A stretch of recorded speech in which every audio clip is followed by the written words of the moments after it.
One day, a man was walking along the beach when he noticed a boy picking up something and gently throwing it into the ocean.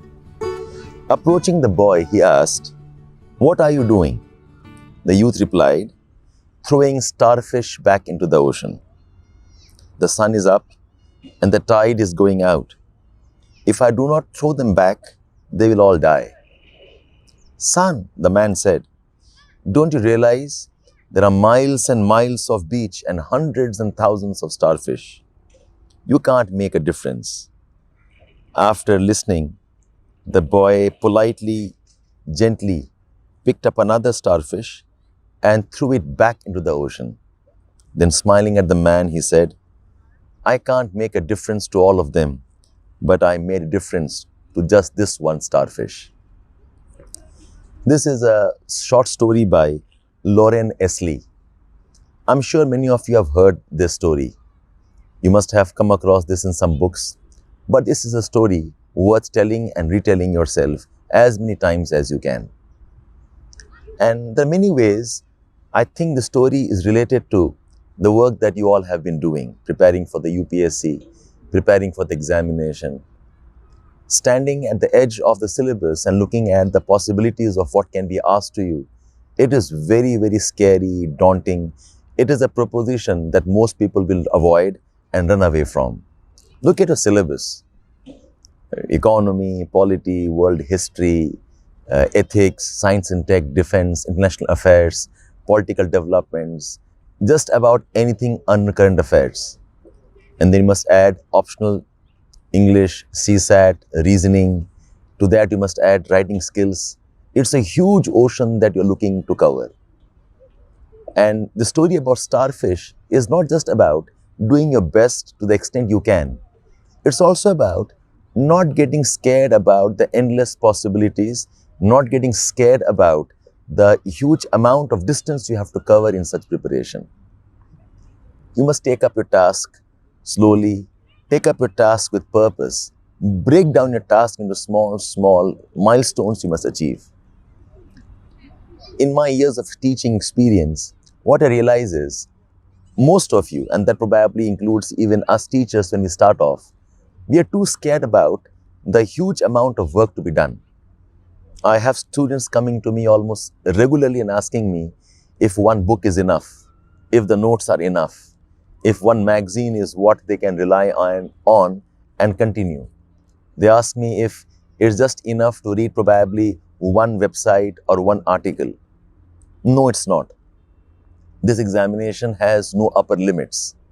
The examination does not have any boundaries which you can define with certainty. And just taking the analogy of the starfish and the ocean and the boy once again, it makes sense for the boy not to try to throw all the starfish into the ocean. He can start with what's convenient. Probably the starfish which are near the water, it'll take him less effort to throw those starfish back. It makes more sense if he can throw the starfish which are more around him rather than walk a long distance for more and more starfish. Similarly, when you are looking at preparation for the vastness of the UPSC examination, you also can have a strategy how to approach the vastness of the syllabus. For example, pick up those topics which you are convenient with, you are comfortable with to start. Pick up sources which are around you.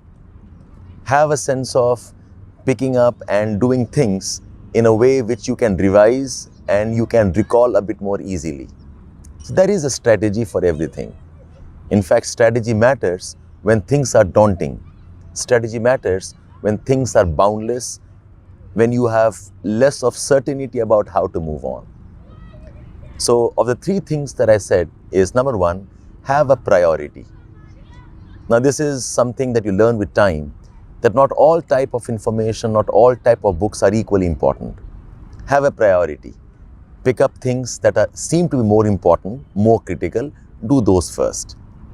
Second, in your preparation, have a method where you can keep jotting down and noting things so that you can revise and you can recall things afterwards.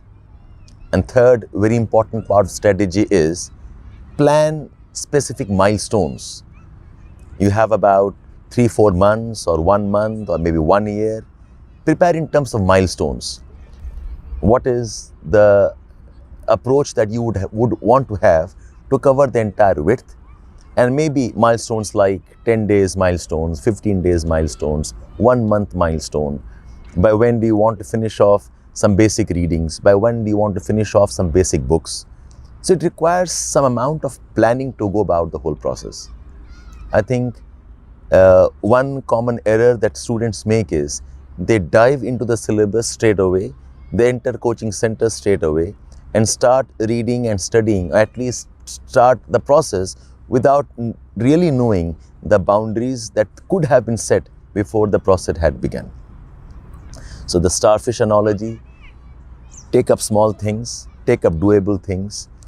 Don't get scared by the vastness that you have around you. And to conclude this small conversation, I'll read out another story. This story is from a very famous book. I believe most of you must have heard about it, if not read. Chicken Soup for the Soul, a book written by Jack Canfield and Mark Victor Hansen. So listen to this as I read a few lines from this book. The story is about a young man who grew up in a ranch with his father, and he essentially was one of the horse trainers. And this is what the story says. It goes back to a story about a young man who was the son of a horse trainer, who would go from stable to stable, racetrack to racetrack, farm to farm, ranch to ranch, training horses. As a result, the boy's high school career was continually interrupted. When he was a senior, he was asked to write a paper about what he wanted to be and do when he grew up. That night, he wrote a 7-page paper describing his goal of someday owning a horse ranch. He wrote about his dream in great detail. He even drew a diagram of his 200-acre ranch, showing the location of all the buildings, the stables and the track. Then he drew a detailed floor plan for a 4,000 square feet house that would sit on the 200-acre dream ranch.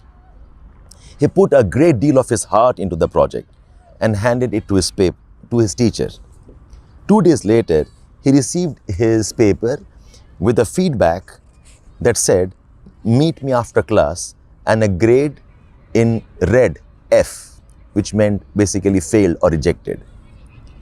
The boy with the dream went to see his teacher and asked, "Why did I receive an F?" The teacher said, "You have no money. You come from a worker's family. You have no resources. Owning a ranch requires a lot of money. You have to buy land, pay for the breeding stock. You'll have to pay for a large stud farm. And there's no way you could ever do it." Then the teacher added, "If you will rewrite this paper with a more realistic goal, I will consider your grade." The boy went home and thought about it long and hard. He asked his father what he should do. His father said, "Look, son, you have to make up your mind. It's your dream, it's your writing. However, think, because this is perhaps the most important decision for you that you will make." Finally, after sitting with it for a week, the boy turned in the same paper with no changes at all. He stated, "Sir, you can keep the F, but I'll keep my dreams." The best part of the story is, 20 years later, the same teacher brought 30 kids to a camp. The camp on a ranch that belonged to the same young boy who he had once failed. When the teacher was leaving, he said, "Look, son, I will tell you this now. When I was your teacher, I was something of a dream stealer. During those years, I stole a lot of kids' dreams. Fortunately for you, you had the gumption and the courage not to give up on your dreams. Don't let anyone steal your dreams. Follow your heart no matter what." This examination, this career that you want to choose for yourself is just one of those dreams. So all of you, this career path that you have chosen for yourself, the UPSC examination, the administration, and I'm sure much more beyond this is all your dreams. There are times when we look around us for people to support and encourage us through our dreams. But nobody can really know what you're dreaming and how much you feel for your dreams. The dream is yours, you'll have to work for it. But yes, be aware of dream stealers. It could be just about anybody. Sometimes your best friends, maybe unintentionally. It could be your relatives, it could be your parents too. I have students coming and asking me, "Sir, tell us, now that you have seen so many students, do you think we have the capacity and the capability of qualifying?" And my answer always is, it's not for me to judge. It's your dream, it's your vision, it's something that you have seen for yourself. Two analogies to work with. The starfish, take things one at a time, slowly, purposefully, gradually. Break up the bigger goals, break up the bigger tasks, and approach it in small, manageable ways. And each small step you take will matter eventually. And don't stop dreaming. I can always add, work towards your dream too, but avoid dream stealers. All the best. Keep preparing. Thank you.